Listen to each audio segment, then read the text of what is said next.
Gospod Verbič, nam poveste, če sem jaz prav razumel, ste hoteli uveljaviti nekako odvzem glasovalnih pravic predstavnikov SCT-ja in da bi mali delničari imeli večji delež tega in zanima me v bistvu, kako je potekala skupščina. No, skupščina je potekala brez kakršnih koli presenečenj, bili so podprti vsi predlagani predlogi, no kljub temu, da smo bili v zbiranju pooblastil zelo uspešni,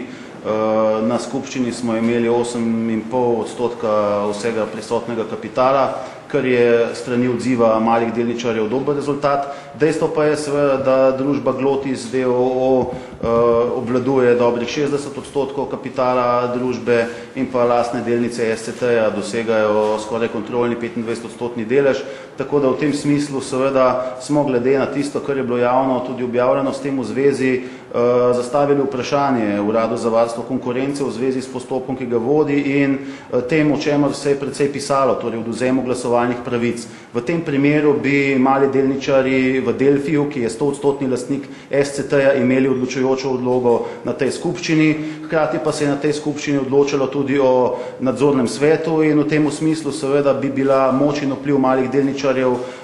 tako velika, da bi lahko pomembno vplivala na prihodnost družbe Delfi in posledično tudi SCT-ja. Zaradi tega so bila naša vprašanja tej državni instituciji seveda na mestu in tudi pogovori, ki smo jih s tem v zvezi upravili z nekaterimi prisotnimi relevantnimi akterji z tega naslova. V zvezi z glasovalnimi pravicami niste še dobili odgovora od UVK-ja ali bil ta negativen, čeprav razumem je imel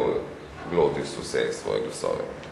Danes na tej skupščini je gospod Zidar kot predstavnik Glotisa uveljavljal glasovalne pravice, kar pomeni, da verjetno tovrstne odločitve ni bilo. Mi uradnega odgovora s tem v zvezi nismo dobili, seveda pa so bili neuradne informacije in indiciji takšni, da glasovalne pravice danes